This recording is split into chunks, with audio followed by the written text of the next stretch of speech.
तो अस्सलाम वालेकुम ऑल स्टूडेंट्स। और आज हम बात करेंगे कोरिलेशन एंड रिग्रेशन पर। ये बहुत इम्पोर्टेंट इस वजह से है कि आप सब लोग आगे जाके प्रोजेक्ट का रिसर्च प्रोजेक्ट करेंगे और पोस्ट ग्रेजुएट लेवल पे यानी एमएस लेवल पे हम अपने स्टूडेंट से ये एक्सपेक्ट करते हैं कि वो अपने रिसर्च में थोड़े से जो एडवांस स्टैटिस्टिक है वो यूज करे, लाइक रिग्रेशन पर। तो ये आज हम डिस्कस करेंगे कि हम सिंपल लीनियर रिग्रेशन कब यूज करेंगे।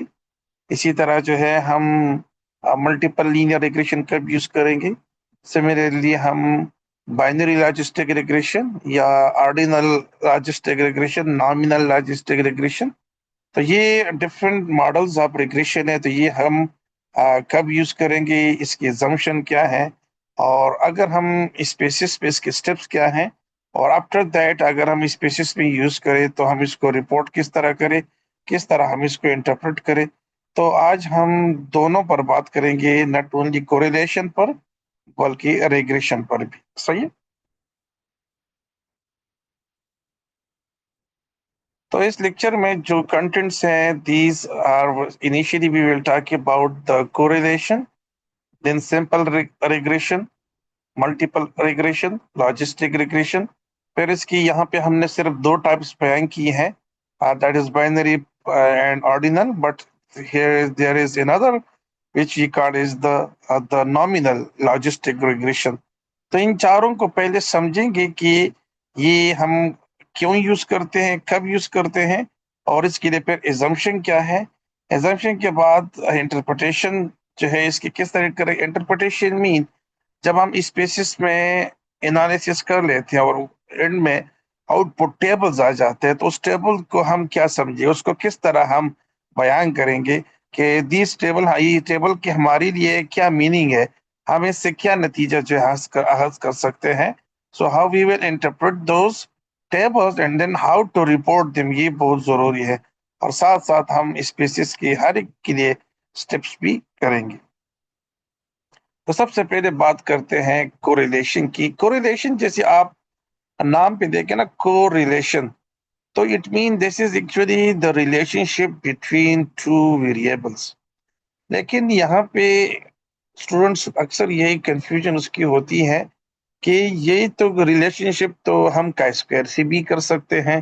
तो उसके लिए काई स्क्वायर, चूंकि हमारा आज का टॉपिक नहीं है, लेकिन सिर्फ इतना जो है क्लियर हो आप सबके लिए कि अगर हमारे दोनों वेरिएबल्स यानी ए और B, suppose these are the two variables, and we want to check the relationship between these two, either they are connected with each other, so and both of them they are categorical, it's very important, categorical है, gender है, versus on the other hand there is the suppose we can level of education है।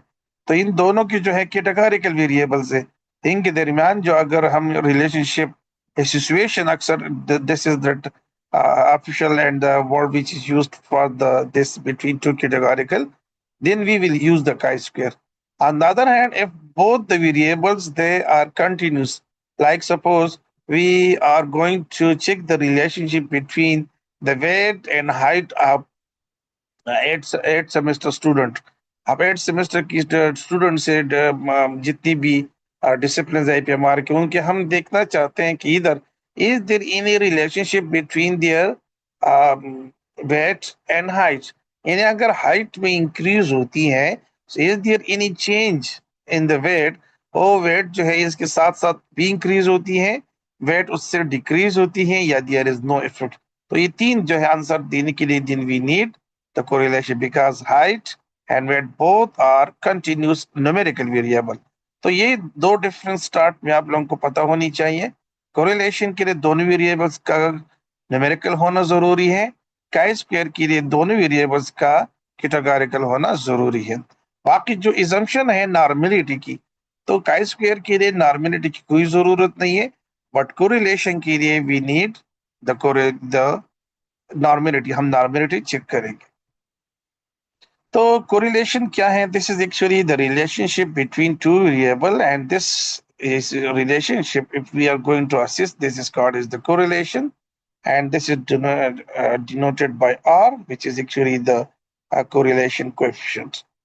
मिसाल के तौर पर हम देखना चाहते हैं कि if someone is doing exercise, therapeutic exercise, तो उसका पेन रिडक्शन जो है कितनी उसकी होती है कि नहीं होती। नाउ आवर्स देखिए, this is again numerical exercise conduction in hours, this is numerical answer होगा, न्यूमेरिकल वेरिएबल होगा, data will be in numbers, and pain reduction in sense of that from 1 to 10, initially it was 8, and after the exercise, after 1 2 week exercise, now what is actually the intensity of exercise, either still it is 8 or it is being reduced to 7 6 or below। इसी तरह age and blood pressure, age ये दोनों के continue से age बढ़ती है, so what is actually the impact of that increased age on the blood pressure, ये भी साथ बढ़ती है, ये डिक्रीज होती है या कांस्टेंट रहती है, there is no effect. Study time and marks, तो इसी तरह का आप कई एग्जांपल दे सकते हैं, आपके लिए एमसीक्यूज आ सकती हैं कि दो दो वेरिएबल्स हम आपको दे सकते हैं, and then we can ask you that if we want to check the association, the correlation, the relationship between these two variable, and suppose the data is skewed, so then what is actually the most appropriate statistical test used for this situation। तो आपने फिर यहाँ पे देखना है कि ये हमने इधर कोरिलेशन टिक करना है, काय स्क्वायर टिक करना है, क्योंकि नॉर्मेलिटी की बात है, so then there are two types of correlation based on normality. Say both increase together, हम इसको कहते हैं there are three types of correlation on the basis of direction of correlation. अगर दोनों वेरिएबल्स इंक्रीज होते हैं, one is increasing the other will increasing, जैसे मिसाल स्टडी टाइम एंड मार्क्स, हम कहते हैं कि जितना आप स्टडी करेंगे उतनी आपके मार्क्स ज्यादा आएंगे, so in that case we will consider as a positive correlation between the study time and marks. लेकिन अगर हम कहें कि आप ज्यादा स्टडी करेंगे तो आपके मार्क्स कम आएंगे, तो then we can call is a negative correlation, because if one is increasing, the other is decreasing। और फिर हम कहें कि आप जितना भी स्टडी करें, आपके मार्क्स जो हैं इस स्टडी और से चेंज नहीं होने वाले, there are other elements which will change your marks, so then we can say that there is no correlation between the study time and marks. तो इस तरह जो है ये इनको कहते हैं डायरेक्शन ऑफ रिलेशनशिप। इससे ये जो हमें पता चल गया कि कोरिलेशन जो है ये हमें रिलेशन बता देती है कि रिलेशनशिप तो है, लेकिन what is actually the direction of relationship, that is positive और नेगेटिव। एक और चीज जो है, आप कोरिलेशन और काई स्क्वायर टेस्ट में आप लोग क्लियर हो कि कोरिलेशन न सिर्फ हमें डायरेक्शन दे देती है, बल्कि ये स्ट्रेंथ भी हमें दे देती है कि रिलेशनशिप स्ट्रांग कितनी है, इधर the relationship between them strong और मॉडरेट और वीक। जबकि काई स्क्वायर जो है ये हमें सिर्फ डायरेक्शन का बता तो सकती है, बट वो हमें स्ट्रेंथ नहीं बता सकती, जिस तरह की स्ट्रेंथ इसमें होती है। सो वहां पर हमारे पास जो एक्स स्क्वायर वैल्यू होती है, जो स्क्वायर स्टेटिस्टिक होती है, वो हमें स्ट्रेंथ नहीं बता सकती।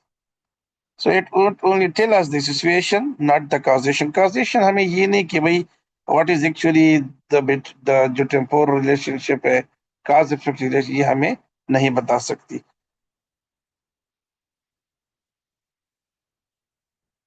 अब आए कोरिलेशन वैल्यूज, कोरिलेशन कोएफिशिएंट जो है, जिसे हम अभी आपके हमने कहा कि it is donated by R, which is actually the strength, जिसे हमने कहा कि कोरिलेशन हमेशा से दो वैल्यूज होते हैं कोरिलेशन में, एक जो है बल्कि तीन आप कह सकते हैं कि कोरिलेशन जब हम करते हैं तो हमें तीन वैल्यूज जो हैं, इसकी डायरेक्शन क्या है, माइनस है कि प्लस है, इसकी आर वैल्यू क्या है, this is the coefficient value क्या है, और इसकी पी वैल्यू सिग्निफिकेंस है कि नहीं है। Some time the it may be highly strong correlation but it is non significant, तो या वीक है लेकिन सिग्निफिकेंट हो सकती है। तो जब भी हम कोरिलेशन किसी भी दो वेरिएबल्स पर अप्लाई करते हैं तो हमें तीन चीजों का पता चल जाएगा कि the situation, the correlation between these two variable is significant statistically or not significant, the direction, the relationship between them is a positive direction में है,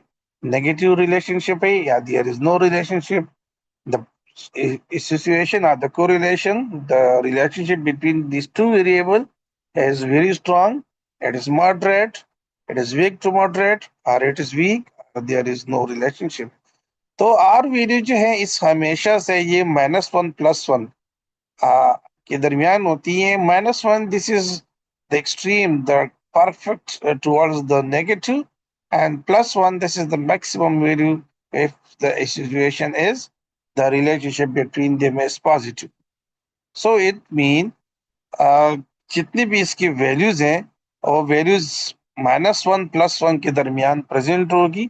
याद रखिए आर वैल्यू जो कोरिलेशन कोएफिशिएंट वैल्यू जितना 1 के करीब होगा, यहाँ से माइनस और प्लस कंफ्यूज ना करें, ये सिर्फ डायरेक्शन के लिए यूज होते हैं, ये माइनस वैल्यू नहीं होती. इस minus and plus is just used for the indication of the direction of the relationship. +1 का मतलब है कि there is very strong relationship, but plus minus then indicate कि स्ट्रॉन्ग रिलेशनशिप नेगेटिव है या पॉजिटिव है. तो ये टेबल आपको याद रखनी चाहिए कि एमसीक्यूज में आ सकती है. This is actually the range of the R value and this is actually the relationship. हम अगर -1 से स्टार्ट करें तो if the value is between -1 to -0.7, it is a very strong negative relationship between the two variable. Between if it is more 0.7 और 0.3 के दरमियान है, this is moderate negative, and if it is 0.3 से -0.3 से +0.3 के दरमियान है, so it is a weak no relationship. weak का मतलब ये है कि अगर सपोज 0.3 है तो वीक है, 0.2 है तो वीक है, 0.1 है तो वीक है, लेकिन अगर 0 पे पहुंच जाता है तो फिर mean there is no relationship. और फिर आगे जाके जिस तरह +1 होगा, +2 होगा, +3 होगा, in that case it will again be a weak relationship. And then आप जितना हम 1 के करीब जाएंगे तो 0.3 0.7 moderate and 0.7 to 1 that is strong. यहाँ पर देखिए जितना 1 के करीब होगा in both cases that will be strong, और जितना ये 0 के करीब आएंगे यानी 1 से दूर होंगे, वो 0 की तरफ आएंगे, that will be the no relationship, और वी कैन कह there will be the weakest से वीकेस्ट होगी. So if the number is close to 1, the relationship is strong, and if close to 0, the relationship is weak. A plus minus, they indicate the direction only. I think that is very clear. हाँ, समझ आ रही है. हम आगे कोई question तो यहाँ पे नहीं है, क्योंकि ये चीजें समझना आपके लिए बहुत जरूरी है, न सिर्फ ये कि एग्जाम के लिए बल्कि आपकी जो अपकमिंग प्रोजेक्ट के उसके लिए कि कोरिलेशन और रेग्रेशन जो है इसको किस तरह यूज करना है और हाउ टू इंटरप्रेट देम. कोई भी क्वेश्चन हो तो आप राइज योर हैंड और वहां पे डायरेक्ट आप कर सकते हैं. सही है.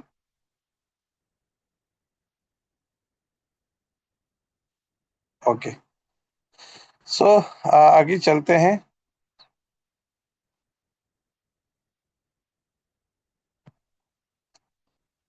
पॉजिटिव एंड नेगेटिव कोरिलेशंस मैंने आपको एक्सप्लेन कर दिया कि बोथ वेरिएबल्स इंक्रीज और decrease together, that is positive, and if one increase the other decrease और vice versa that will be negative correlation. स्पेसिस में हम ये टेक्स्ट जब आप करते हैं तो इससे पहले हमने दो चीजों की जरूरत होती है जब हम कोरिलेशन यूज करना चाहते हैं. दो इजम्पशन है, एक तो ये कि डेटा हमारे पास न्यूमेरिक है, दूसरा ये कि नॉर्मल डिस्ट्रीब्यूटेड है. अगर ये डिस्ट्रीब्यूशन क्यों जरूरी है, इसलिए अगर हमारे क्योंकि कोरिलेशन की अगर हम स्पेसिस पे देखें so there are 3 types of correlation, that is the Pearson correlation, the Kendall-Tauber correlation, the Spearman correlation. आप इन तीनों में कोरिलेशन कोएफिशिएंट में हमने कौन सा यूज करना है, इधर पीरसन को, केंडाल को, स्पेरमैन को. तो इस पर हम आगे डिटेल से बात करेंगे क्योंकि ये बहुत जरूरी है इसको समझना.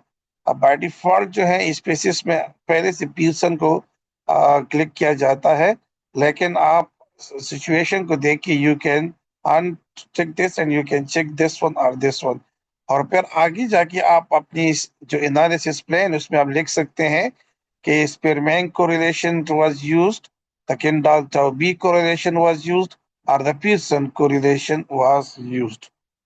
इसके तरफ हम आते हैं. सही. तो इसलिए नॉर्मेलिटी जो है हमें जरूरी होते हैं. तो अगर पियर्सन कोरिलेशन जो है हम तब यूज करते हैं जब हमारे पास जो है डाटा नॉर्मली डिस्ट्रीब्यूटेड है, और अगर इनकेस नॉर्मली डिस्ट्रीब्यूटेड नहीं है और डेटा न्यूमेरिक है तो फिर हम जो है स्पेरमैन कोरिलेशन की तरफ जाएंगे. It should be clear to all of you. Pearson correlation when the data is numeric and normally, Spearman correlation when the data is numeric and skewedly distributed. बाकी सिग्निफिकेंट जो पी वैल्यू है वो तो आप सबकी एक जैसी है, क्योंकि 95% हमारी कंप्यूटर से इंटरवल होती है. एंड दैट केस हमारी पी वैल्यू सिग्निफिकेंट होगी if it is equal to or less than 0.05, और sometime हम कहते हैं कि when it is less than 0.05. Non significant when it is greater than 0.05, it will be considered as non significant. तो ये आप candle tau भी यूज करते हैं, स्पेरमैन यूज करते हैं, पीयर्सन यूज करते हैं. इन तमाम के लिए ये इंटरप्रिटेशन ऑफ पी वैल्यू यही होगी. अब आते हैं टूवर्ड्स दिस. आप सबसे एक क्वेश्चन है, दो एग्जांपल यहाँ पर है, रिजल्ट आ गए हैं कि आर वैल्यू जो है this is 0.65 and P is equal to 0.01. So write down in the chat box कि इसका क्या मतलब है. स्ट्रांग रिलेशनशिप है, सिग्निफिकेंट है, नॉन सिग्निफिकेंट है, वीक के मॉडरेट है, क्या है. जस्ट राइट डाउन आर की लिए कि ये 0.65, P is equal to 0.01. This is actually the result. अगर किसी को समझ आ रही है तो वहां पे लिखें कि आर वैल्यू जो है 0.65 है. अच्छा, एक चीज आप लोगों को जहन में रखिए कि if there is no sign, देखिए यहाँ पे we don't have any positive और negative sign. So if there is no sign that simple mean that is a positive relationship. अगर in case the relationship negative में है तो then mandatory है कि हम नेगेटिव लगा लें. But if it is positive relationship then there is even no need of writing the plus sign with the r value. तो यहां से तो एक चीज जहन में आ जाती है कि this is a positive relationship. जैसे हमने स्टार्ट में कहा कि कोरिलेशन से हमें तीन चीजों का पता चलता है, डायरेक्शन का, स्ट्रेंथ का और सिग्निफिकेंस का. तो यहाँ पे तीन चीजें अवेलेबल है. जैसे हमने कहा कि पॉजिटिव नहीं है लेकिन but still no sign mean it is a positive. Or if it is 0.6, तो अकॉर्डिंग टू द टेबल, अगर हम प्रीवियसली टेबल की तरफ चले जाए, I was expecting an answer from any one of you. खैर कोई बात नहीं, आपको यहाँ देखें.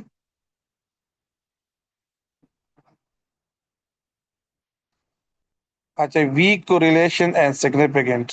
Significant, yes you are right, significant. But weak correlation, are you sure it is weak? 0.65. Let's see the table. Table को देखते हैं कि वहां पे एक्चुअली 0.65 कौन सी कैटेगरी में आती है. अब यहाँ पे देखें 0.6 वैल्यू इसमें आती है which is the moderate positive, क्योंकि जो हमने कहा था कि माइनस यानी 0.3 और 0 के दरमियान हो. हाँ, प्लस माइनस को अगर दूर कर ले वो अलग बात है. If it is from 0 to 0.3 it is week. From 0.31 to 0.7 it is moderate. From 0.71 to 1 it is strong positive. So right now आप लोगों ने एक आंसर तो ठीक कर दिया, but the other one is not weak, it is strong plus significant. सही है. And again the same we can say here कि यहाँ पे ये p is equal to 0.2 है.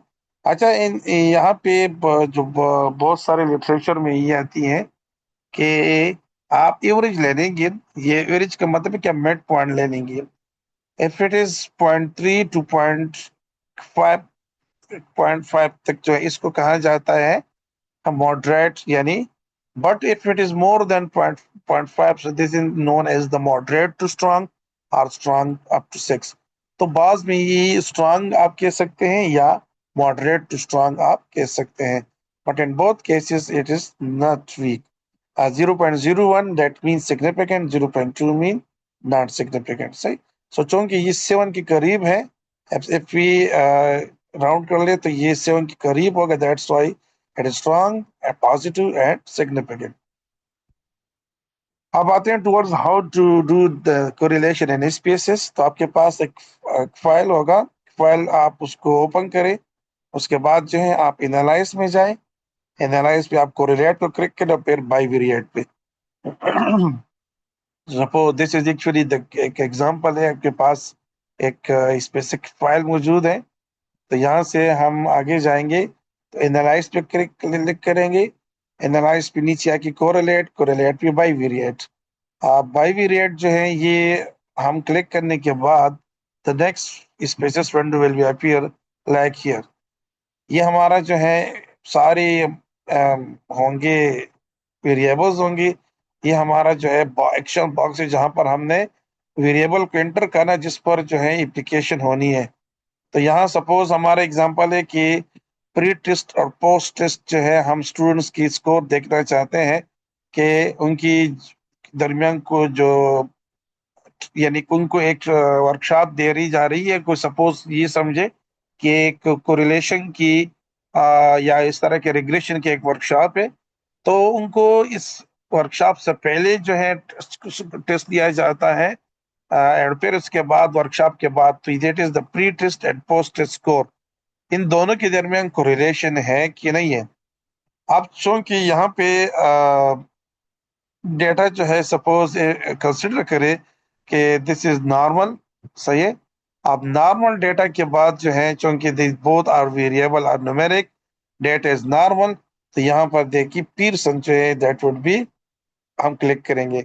इन केस इन दोनों के नॉर्मेलिटी चेक करेंगे और नॉर्मेलिटी जो है ये स्क्यूड आती है, तो फिर जो है हम स्पेरमैन की तरफ जाएंगे। इसके अलावा स्पेरमैन हम उस केस में भी यूज कर सकते हैं अगर हमारे पास जो है, ये बहुत जरूरी है स्टूडेंट, इसमें अक्सर बात को ज्यादातर को नहीं पता, ऐसा वेरिएबल जो जिस जो कैटेगोरिकल है, लेकिन कैटेगोरिकल कंटिन्यूस से बना है। यानी सपोज आप पेन को देखिए, पेन का स्कोर कितना है, ये 0 to 10, 1 to 10, this is the pain score के 1 मीन नो मिनिमम पेन, यानी बिल्कुल जो है माइल्ड पेन है, और 10 मीन द मैक्सिमम पेन। हम इस कंटिन्यू स्कोर को रैंक कर लेते हैं, इसकी हम कैटेगरीज बना लेते हैं कि 0 mean no pain, 1 to 4 mean the mild pain, 5, 6, 7 mean the moderate, and 8, 9, 10 mean the severe pain. अब यहाँ पर देखिए, हमने जो कैटेगरीज बनाए हैं, ये हमने एक कंटिन्यूस स्कोर से बनाए हैं। इन दैट केस, अगर हमारा कैटेगोरिकल वेरिएबल है but that is been categorized from a continuous total score, in that case, उस केस में जो है बी हमने काई स्क्वायर से ज्यादा अच्छा है कि हम स्पेयरमैन यूज करें। काई स्क्वायर हम तब यूज कर सकते हैं when both the variables are categorical and nominal। अगर in case both the variables they are categorical and ordinal, इसको क्लियर हो आप लोगों की, ऑर्डिनल हो और न्यूमेरिकल, सॉरी कैटेगोरिकल हो, तो फिर जो है काई स्क्वायर से ज्यादा बेहतर है कि हम स्पेयरमैन को रिलेशन यूज करें, सही है। और अगर suppose we have two variables, जो जैसे जेंडर है और मैरिटल स्टेटस है, अब ये जो है ये नॉमिनल है, ये ऑर्डिनल नहीं है, तो इसमें क्लियरली जो है हम काई स्क्वायर यूज करेंगे। बट सपोज पेन इंटेंसिटी है एंड डिसेबिलिटी इंटेंसिटी है, degree of level of disability and level of pain, ये दोनों जो है चूंकि ये ऑर्डिनल है और ये दोनों डिराइव की जाती है from a total disability score and total pain score. तो इन दोनों के दरमियान सपोज अगर हम चाहते हैं कि ये उनके दरमियान रिलेशनशिप, तो फिर स्पेरमैन को रिलेशन चाहे डेटा नॉर्मल हो या स्क्यूड, क्योंकि दोनों तो कैटेगोरिकल ही है बट ऑर्डिनल है, तो फिर हम नॉर्मेलिटी को नहीं देखेंगे, हम डायरेक्ट स्पेरमैन यूज करेंगे। नॉर्मेलिटी तब जरूरी है if the both the variables are numerical. जैसे सपोज हम जीपीएस स्कोर ले रहे हैं और एज ले रहे हैं या नंबर ऑफ सेमेस्टर ले रहे हैं, इन दैट केस जो है हमारे पास फिर नॉर्मेलिटी देखी जाएगी। So it should be clear to all of you. अच्छा, कैंडल हम कब यूज करेंगे, जब हमारे पास सैंपल साइज बहुत कम होता है, I mean it is less than 20 और लेस देन 30, तो और फिर हम चाहते हैं कि वहां पे हम पेयर वाइज एग्रीमेंट देख ले कि ये डिस्कॉर्डेंट है, कंकॉर्डेंट है, क्योंकि इन दोनों पेयर वाइज जो एग्रीमेंट है कि डिसएग्रीमेंट या एग्रीमेंट अगर हम देखना चाहते हैं तो फिर जो है किंडाल टो भी जो है ये हम यूज कर सकते हैं। बट चूंकि हम अक्सर हमारे पास सिंपल साइज ज्यादा होती है और हमारे पास जो है ये बहुत कम केसेस में जो है ये एप्लीकेबल होती है किंडाल, इसलिए in many cases Pearson is used and Spearman is used. मैं दोबारा से रिपीट करता हूं ताकि आपको क्लियर हो। किंडाल को बाहर कर ले तो इन दोनों में if both the variables are continuous and the data is normal, so then we will use the Pearson correlation. If both the variables are numerical continuous and they are skewly distributed, they are not normally distributed, then we will use the Spearman correlation.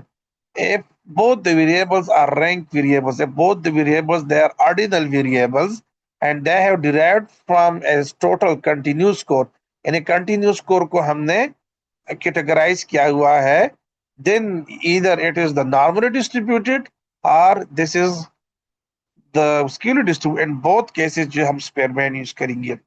इसी तरह अगर हमारे पास questionnaire है और questionnaire जो है that is the Likert scale है, strongly disagree, disagree, neutral, agree, strongly agree, and that case चूंकि ये भी ऑर्डिनल हो गया, एंड दैट केस भी जो है स्पेयरमैन जो है हम यूज करेंगे। टू टेल हमेशा से रहेगा, बाकी फ्लैग सिग्निफिकेंट कोरिलेशन ये हमेशा से आपको टिक होगा। यहाँ से जो भी वेरिएबल पर हमको रिलेशन अप्लाई करना चाहे तो यहाँ लेके आएंगे, उसके बाद जो है हम यहाँ पे क्लिक करेंगे ओके को। ओके पे क्लिक करने के बाद जो यहाँ पे हैविड सेंटर वो पहले से 95 होता है, इसको चेंज करने की जरूरत नहीं है। जैसे आप क्लिक करेंगे तो आपको मल्टीपल टेबल्स आ जाएंगे, उनमें से ये जो कोरिलेशन जहाँ पे लिखा होगा ये जरूरी है, और इन टेबल में आपके लिए ये दो वैल्यू जरूरी है जो पियर्सन कोरिलेशन कोएफिशिएंट एंड यहाँ पे सिग्निफिकेंट होगी। तो यहाँ से आपसे अगेन क्वेश्चन है, this is actually this species result, जिस तरह प्रीवियसली हमने कहा था तो उसी की बेस पर right down in the chat box इधर दिस इज इन 0.95 जो है, this is which what is actually the magnitude of the correlation. This is weak, moderate, moderate to strong, strong, or very strong.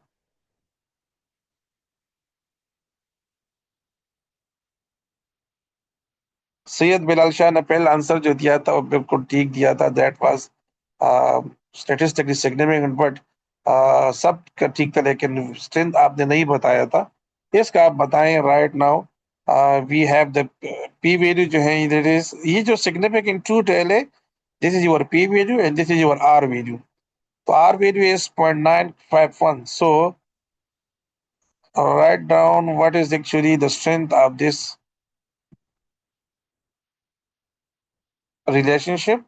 0.9 जो है देखिए उस table का अगर आप रिकॉल कर ले, वेरी स्ट्रांग, लाइव आलम वेरी गुड, सही है, because it is near to one, almost अगर आप देखिए राउंड अप कर ले तो ये वन जो है बिल्कुल जो है 0.9 बिल्कुल हो जाएगा 6, which is actually very close to all one.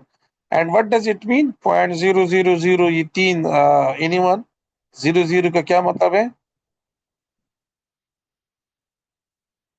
अच्छा, याद रखिए कि जब हमें पी वैल्यू दी जाती है तो डिसिमल के बाद सिर्फ 3 डिजिट दी जाते हैं, जैसे 0.321, 0.123, 0.766। इसी तरह अगर सपोज एक पी वैल्यू है जो बहुत छोटी है, 0.00001 या 0.0000003 है, अब हमें तो सिर्फ 3 डिजिट्स में देगा। तो अगर आपको यहाँ पर ऐसी कोई वैल्यू मिले 0.000, so then indicate that this is very highly and strongly significant. So in that case the pre-test and post-test हम ये कह सकते हैं कि there the after application of the Pearson correlation coefficient, as both the variables they are continuous, both are in numbers, the data was normally distributed, that's why Pearson correlation test was applied. After the application, there was a strong positive correlation between the pre-test and the post-test score, और आप bracket में इनके साथ लिखेंगे are value, जिस तरह हमने previous slide में लिखा था कि जहां पर आर वैल्यू और जो पी वैल्यू है आप दोनों इसके साथ ब्रैकेट में लिखेंगे। At the end of sentence आप लिखेंगे R is equal to 0.951 and P is equal to, यहाँ पर आप चूंकि 000 था तो आप क्या लिखेंगे, p value is, we don't know that what is the exact value of this p, but at least it is less than 0.001. तो आप आखिर जीरो को 1 कर देंगे and then you will write down. So this is the right way to report this result in your thesis and your project, in your article. Say, so correlation R is equal to 0.951. It is positive and very close to 1. There is no positive sign. It means it is positive. So very strong positive correlation. P value जो है, this is 0.000 in species. 0.00 mean P is less than 0.001, which mean very highly significant. So statistically significant sample size was that very large sample. So आप इस तरह लिखेंगे, there was a very strong positive correlation between the pre-test and post-test score. आप are value भी लिखेंगे ताकि पता चले रीडर्स को कि इस सिचुएशन की, इस कोरिलेशन की, रिलेशनशिप की स्ट्रेंथ क्या है, और फिर आप पी वैल्यू भी लिखिए। ये दोनों बहुत जरूरी है। स्टूडेंट अक्सर पी वैल्यू को सिर्फ लिख देते हैं, but that is not enough, आप आर वैल्यू को भी साथ लिखेंगे। बाकी चीजें जो रिजल्ट में आते हैं, डिग्री फ्रीडम वगैरह, वो चीजें और स्टेटिस्टिक को बस में वो जरूरी है, लेकिन यहाँ पर आप सिर्फ और सिर्फ ये दोनों जरूरी है, R value and P value. ये ग्राफिकल रिप्रेजेंटेशन होगी and we can say that there is a linear relationship, positive relationship. It means if the pre-test score is increasing, at the same time post-test is also increasing. So that's why there is a positive correlation.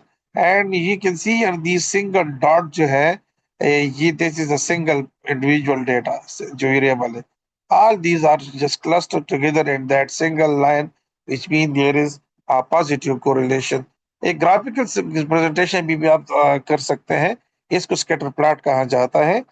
और फिर आप इसको इस तरह interpretation लिख सकते हैं कि the scatter plot shows a strong positive relation between the pre test and post test. अगर ये क्लस्टर इस तरह होता, इस डायरेक्शन में होता, तो फिर हम यहाँ पे लिख सकते हैं कि there is a negative relationship. So next is the regression. So regression जो है इंशाल्लाह that will be discussed in the next session. In this session we just discussed the correlation, लेकिन जाने से पहले हम थोड़ा सा रिग्रेशन की इंट्रोडक्शन दे दें and then we will discuss them in detail. Regression जो है हम तब यूज करते हैं जब हम चाहते हैं कि, क्योंकि देखिए ये कोरिलेशन हमें सिर्फ डायरेक्शन दे देती है और प्लस हमें ये स्ट्रेंथ दे रही थी, लेकिन ये नहीं बता दी हमें कि कौन सा वेरिएबल सबसे ज्यादा जो है that will change the dependent variable. Suppose आप एक एग्जांपल ले लें कि CGPA, this is one variable and someone want to increase the CGPA, तो वो कोशिश करेंगे कि क्लासेस को रेगुलर अटेंड करें, और कोशिश करें कि अपनी स्लीप क्वालिटी जो है वो भी बरकरार रखे, और कोशिश करेगा कि अपनी डेली जो है ये स्टडी आवर्स जो है ये भी ज्यादा करे, और कोशिश करेगी ये प्रेजेंटेशन, असाइनमेंट, ये सब चीजें वो टाइम पर करे ताकि उसकी इंटरनल असेसमेंट जो है और ज्यादा मार्क्स, ज्यादा उसमें आ जाए, स्कोर आ जाए। अब यहाँ पे देखिए we have multiple variables which will decide that what will be the CGPA at the end. So directly हम CGPA को increase नहीं कर सकते, that is not in our hand. That is depending on the sleep quality, that is depending on the study hours, that is depending on the class attendance, that is depending on the mid score, the midterm score है। So that's why this outcome variable जो हम end में देखेंगे that is known as the dependent variable, and all other variables which is in our control, which we can change, like sleep quality, it is in our hand, class attendance, it is in our hand, study hour, it is in our hand, and the mid score, that is in our hand, जो internal assessment all day. It means these all are known as the independent variable, and these are known as statistically as the predictors because ये predict करेंगे prey को शिकार कौन है, this is the outcome variable which is known as the dependent variable. So in this example जो अभी हमने explain कर दिया, यहाँ पे जो score है that is the dependent variable, this is the outcome variable, while the all other variables which will decide the they will are called as the predictors are known as the independent variables. अब regression जो हम नहीं apply करेंगे तो correlation हमें ये नहीं बताएगा कि इनमें से सबसे ज्यादा जरूरी कौन सा, सबसे ज्यादा चेंज स्कोर में कौन सा वेरिएबल लेके आती है. इधर it is the sleep quality, it is the study hour, it is actually the class attendance, it is the mid score, it is the assignment, it is the जो भी मतलब वी डोंट नो, वो हमें सिर्फ बताएगा कि yes ये इसमें से ये significant sleep quality is significantly related positive relationship पे जितना अच्छी स्लीप क्वालिटी होगी उतनी ज्यादा जो है वहां पे मार्क्स आएंगे. लेकिन ये हमें नहीं बताएगा कि हाउ मच अगर हम स्लीप क्वालिटी को कितना इंक्रीज करें, if we want increase that much increase in the score, या यहाँ पे स्लीप क्वालिटी ज्यादा चेंज लेके आएगा. तो ये जो चेंज लाना है इसको हम कहते हैं एक्सप्लेनिंग द वेरिएंस. इसको क्या कहते हैं स्टेटिस्टिकली, द वेरिएंस कहते हैं, जो एक्चुअली आर स्क्वायर होती है. आर स्क्वायर क्या होती है, this is actually the change in the outcome. तो आर स्क्वायर वैल्यू हमें यहाँ पे बहुत जरूरी होगा रिग्रेशन में. इसी तरह जो है हमारे पास कुछ इंडिपेंडेंट वेरिएबल ये भी पहले से हमें पता होनी चाहिए. सो इंशाल्लाह that will be discuss in the next session. Till that जो है आप 10-15 मिनट में हम दोबारा सेशन स्टार्ट करेंगे. Thank you so much to all.